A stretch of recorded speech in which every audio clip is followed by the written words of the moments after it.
کبھی کوئی خطا ہو جائے، غلطی ہو جائے، گناہ کا صدور ہو جائے اور انسان فوراً توبہ کر لے، فوراً رجوع کرے، پشیمانی اسے ہو جائے، عزم مصمم کر لے دوبارہ میں نہیں کروں گا، تو اللہ بخش دے گا۔ انما التوبۃ علی اللہ للذین یعملون السوء بجہالۃ ثم یتوبون من قریب، سورہ نساء میں فرمایا اللہ کے ذمے ہے ان لوگوں کی توبہ قبول کرنا۔ انما التوبۃ علی اللہ، اللہ کے ذمے ہے۔ جو کہیں غلطی سے، جہالت میں، نادانی میں، جذبات سے مغلوب ہو کر کوئی غلط کام کر بیٹھتے ہیں، لیکن فوراً توبہ کرتے ہیں، اللہ کی جناب میں رجوع کرتے ہیں، فوری توبہ اگر ہو جائے تو فوراً اللہ تعالیٰ کی مغفرت جو ہے ڈھانپ لیتی ہے۔ لیکن اگر مستقل طور پر کسی ایک معصیت پر بھی ڈیرا ڈال دیا جائے، مثلا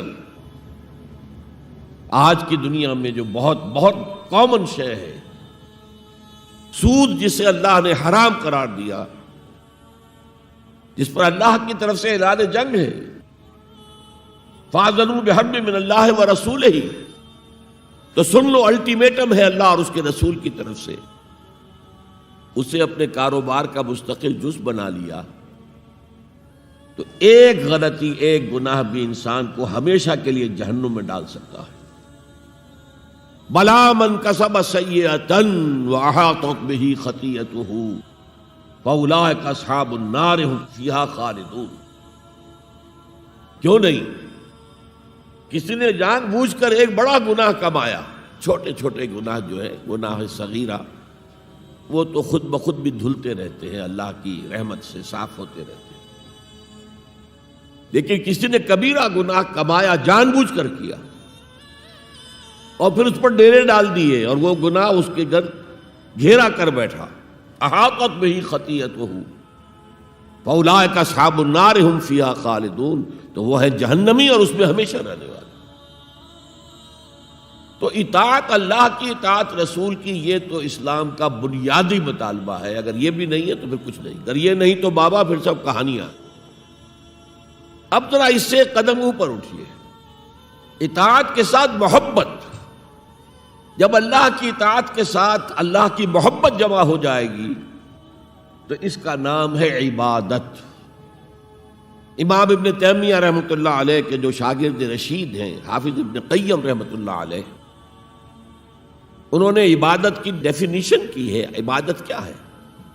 العبادت تجمع اصلین، دو بنیادی چیزوں کو جمع کرنے سے عبادت وجود میں آتی ہے، غایت الحب وغایت الذل والخضوع، حد درجے کی اللہ کی محبت اور حد درجے میں اللہ کے سامنے گویا کہ پست ہو جانا، جھک جانا، بچھ جانا،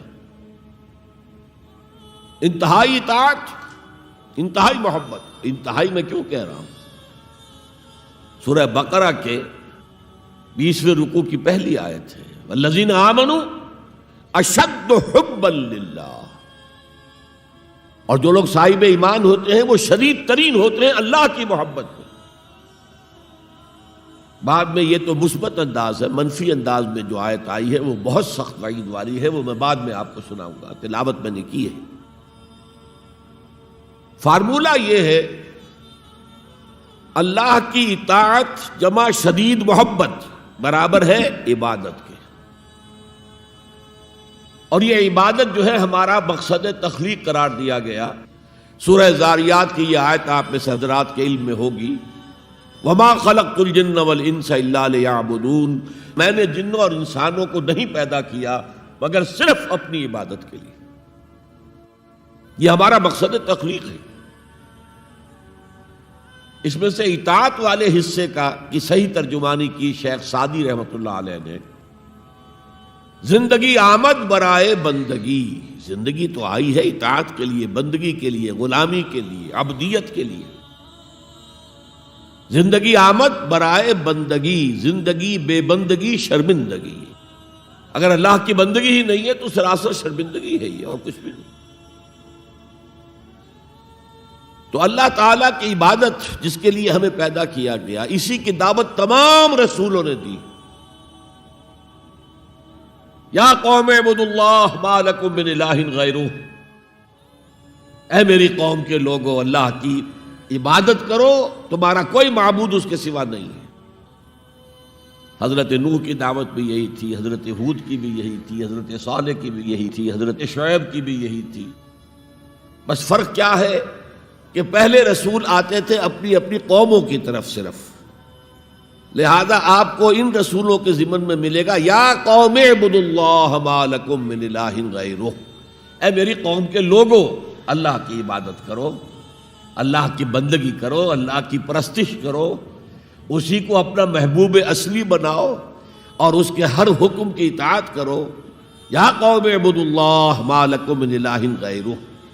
نبی اکرم صلی اللہ علیہ وسلم پر آ کر، کیونکہ آپ کی بعثت ہے پوری نوع انسانی کے لیے، تو اب یا قومے کا لفظ نہیں رہا، یا ایھا الناس، اے لوگو، اے بنی نوع انسان۔ یا ایھا الناس اعبدوا ربکم الذی خلقکم والذین من قبلکم لعلکم تتقون، اے لوگو عبادت کرو، بندگی کرو، پرستش کرو اپنے اس رب کی جس نے تمہیں بھی پیدا کیا اور جو تم سے پہلے تھے ان کو بھی پیدا کیا، تاکہ تم بچ سکو۔ یہ کیوں کہا دوہرا کر تم سے پہلوں کو بھی پیدا کیا؟ اس لیے کہ اکثر و بیشتر گمراہ لوگ، مشرکین کیا کہتے تھے اپنے رسولوں سے کہ ہم تو بس جی اپنے آباء و اجداد کے راستے پر چلیں گے، ما وجدنا علیہ آباءنا، جس طریقے پر، جس طرز عمل پر ہم نے اپنے آباء و اجداد کو پایا ہے ہم نے اسی پر چلنا ہے۔ تو واضح کر دیا تم بھی مخلوق ہو، وہ بھی مخلوق تھے، تم بھی انسان ہو، وہ بھی انسان تھے، تم سے بھی غلطی ہو سکتی ہے، ان سے بھی ہو سکتی تھی۔ لہذا یہ اصول نہیں ہے کہ جو بھی آباء و اجداد کی ریتیں ہیں، رسمیں ہیں، طریقے ہیں اور جو ان کے عقیدے ہیں انہی کو آپ لے کر چلیں، بلکہ آپ تو تلاش کریں صحیح عقیدہ کیا ہے، صحیح زندگی گزارنے کا طریقہ کیا ہے، اس کو اختیار کریں۔